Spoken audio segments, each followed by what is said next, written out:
Esto se ha discutido largamente en el país durante más de 20 años. Hemos sometido la discusión a la decisión popular y ha habido dos decisiones del pueblo soberano. En el año 1989 hubo un referéndum y una mayoría de más de 300.000 votos optó por mantener en vigencia la ley de caducidad. Y el año pasado se plebiscitó una enmienda constitucional tendiente a anular la ley de caducidad y el resultado fue negativo. La mayoría no quiso anular la ley de caducidad. Entonces, ante dos pronunciamientos populares, alcanzaba con uno, alcanzaba con el del 89, pero hay dos. Me parece que todo demócrata debe acatar la voluntad del pueblo. Creo que ese es el principio básico de la democracia. Cuando la mayoría se pronuncia, el debate se termina y se hace lo que la mayoría dice. Eso en primer lugar. En segundo lugar, me parece que ese argumento es definitorio y suficiente, pero digo, en su momento se dijo que la ley de caducidad iba a traer como consecuencia instaurar en el país una democracia tutelada, que iba a hacer imposible la verdadera democracia. Los hechos demostraron que no era así, que teníamos razón los que decíamos que la ley de caducidad iba a permitir consolidar la democracia. Hoy el presidente de la República es el señor José Mujica, un integrante del MLN Tupamaro, y esta mañana escuchamos que la señora fiscal Guiance pidió el procesamiento con prisión de un general en actividad, jefe de una división de ejército, imputado de ciertos delitos. O sea que mediante una declaración de inconstitucionalidad de la Suprema Corte de Justicia, se aplicaron las otras normas a nuestro ordenamiento jurídico y el proceso continuó en la forma que debe continuar, sin ninguna clase de mecanismo como este que se propone ahora para, en definitiva, apartarse de lo que dispuso la voluntad popular. En cuanto a la cuestión internacional, bueno, vamos a ver, porque todavía no perdimos. Yo espero que el Ministerio de Relaciones Exteriores haya tomado las providencias necesarias para defender el caso uruguayo como se defendió, por ejemplo, en La Haya por el caso de las papeleras. Creo que tenemos muchas cosas para decir a nuestro favor y espero que las haya dicho el Ministerio a pesar de su color político. El caso uruguayo es el único que yo conozca, al menos, de pronto me corrigen, pero yo no conozco otro, en el cual una ley de amnistía, de pacificación, se sometió a plebiscito, y no una sino dos veces. Hay otros países en el mundo que vivieron procesos de transición de la dictadura a la democracia, que tuvieron leyes de amnistía, que no las sometieron a plebiscito y que nadie dice hoy que sean parias condenados por la comunidad internacional. España tuvo una ley de amnistía en el año 77, no la plebiscitó, y las cortes que vinieron después de las cortes del franquismo no revieron lo que en el año 77 se dispuso.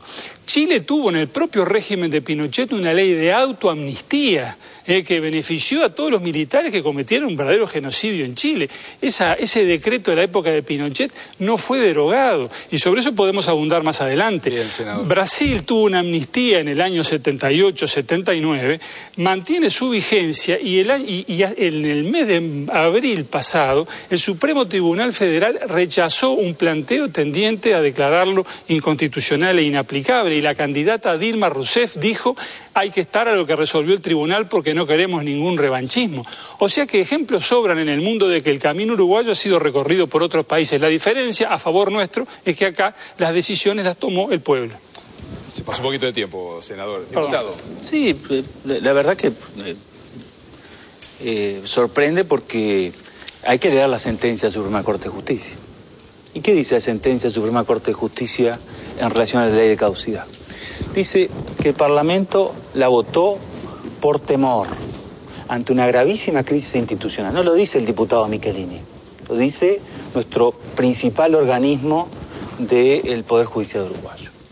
Dice además que el Parlamento dispuso de algo que no puede disponer, que es de expropiarle al Poder Judicial el hecho de decidir la justicia.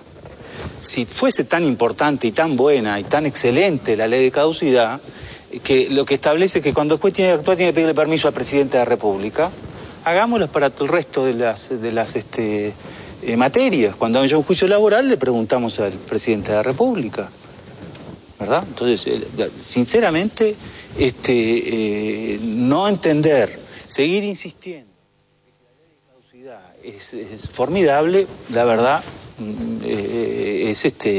inconcebible. El mundo va por la línea de establecer que ciertos crímenes son imprescriptibles, que ciertos crímenes son repugnantes, como la desaparición forzada, la tortura, el asesinato masivo, en fin. Por ahí va el mundo. Nosotros no podemos pensar que Uruguay es una excepcionalidad. Si una norma plebiscitada nos salvara de todo, plebiscitemos que no pagamos las deudas a países extranjeros y sería muy sencillo. Eso no lo puede admitir nadie. Yo no quiero un país condenado por gravísimos hechos. Nuestro país tiene prestigio. Todo el mundo reconoce el esfuerzo que ha hecho el Uruguay a partir del 1 de marzo del 2005 en, de alguna manera, paliar el esfuerzo de tratar de lidiar con una situación tan delicada como la ley de caducidad. Pero lo cierto es que nuestro país ya fue condenado a nivel internacional. En el año 92, en octubre del 92, la Comisión Interamericana de Derechos Humanos dijo que la ley de caducidad era incompatible con la Declaración Americana de Derechos y Deberes del Hombre. El Uruguay podía haber recurrido a la Corte Interamericana, no lo hizo, aceptó la resolución. El Uruguay fue condenado por el Comité de Derechos Humanos de Organización de Naciones Unidas. ¿Cuáles fueron las consecuencias, diputado, para el país? Es que, pero las consecuencias que incumple las obligaciones que asumió libre y voluntariamente. Es como si nosotros ahora, Argentina, dijeran, no, las consecuencias del Tribunal de la Haya no nos importa. Un país pequeño es estratégico y fundamental que, en definitiva, pueda exigir el compromiso de los tratados internacionales. Y además nos van a condenar. Y cuando nos condenen por la Corte Interamericana, vamos a tener que cambiar la legislación. Nosotros lo que decimos, hagámoslos antes. Ajá. ¿Está el prestigio del país en juego, senador? Mire, yo no creo que sea así. En primer lugar, reitero, todavía no nos condenaron y la obligación del gobierno que integra el diputado Michelini es defender la posición del Estado uruguayo, que es la posición que resolvió el pueblo. A nosotros todavía no nos condenaron y a otros estados sí los han condenado. Sí, como a Chile, por ejemplo, en el caso Almonacid, en el año 2006, lo condenaron a Chile a revisar su derecho interno de manera de permitir la investigación de los hechos amparados por la amnistía esa dispuesta en tiempos de Pinochet. Y no lo hizo. Y en el año 2009, en marzo del 2009, se presentó en el Congreso chileno un proyecto de ley para declarar nula esa amnistía de Pinochet. Y los senadores de la Concertación, la fuerza de izquierda que apoyaba a la señora Bachelet, se fueron de sala y no se votó. Y Chile sigue tan campante y goza de gran prestigio internacional. En Brasil, reitero, el Supremo Tribunal Federal en abril desestimó por 7 votos contra 2 un planteo de declarar nulo o de interpretar en cierta manera, mejor dicho, la amnistía brasileña del año 78. Y la candidata Dilma Rousseff, la candidata de Lula, dijo: no me gustan los revanchismos de ninguna clase, hay que mirar hacia adelante, lo que el Supremo Tribunal decidió, decidido está. Acá lo decidió el pueblo, no lo decidió un tribunal.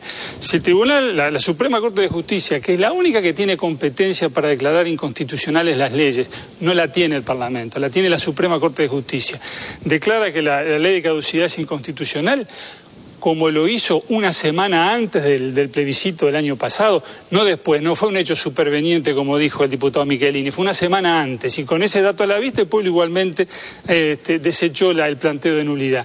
Pero las sentencias de la Corte se cumplen. Esa es la vía. En un Estado de Derecho hay que seguir los procedimientos que la Constitución establece, pero no negarle ahora valor al plebiscito y al pronunciamiento popular después que se reclamó ese apoyo y se dijo 1 y 1 millón de veces firmar para que el pueblo decida. Se invocó al pueblo para que viniera a decidir la cuestión. El pueblo votó en el año 89, el general Líber Seregni, presidente del Frente Amplio, figura que ha trascendido hace rato las fronteras partidarias, dijo esa misma noche: el Frente Amplio acepta y acata el veredicto popular. Y la señora Matilde Rodríguez de Gutiérrez Ruiz, presidenta de la Comisión por la Verdad, esa misma noche dijo: acatamos el resultado. Entonces no puede ahora, más de 20 años después, desconocerse aquel resultado y este otro que se produjo el año pasado. Me parece que eso es un atentado flagrante contra las instituciones democráticas. Bien, ya vuelvo con usted, que le quiero hacer una pregunta concreta, y a usted, diputado. De alguna forma se está hablando de un golpe flagrante contra las instituciones democráticas, pero yo le planteo... Me sorprende el nivel de agresividad hemos dicho que vamos a luchar contra la ley de impunidad, lo hemos dicho en las comisarías.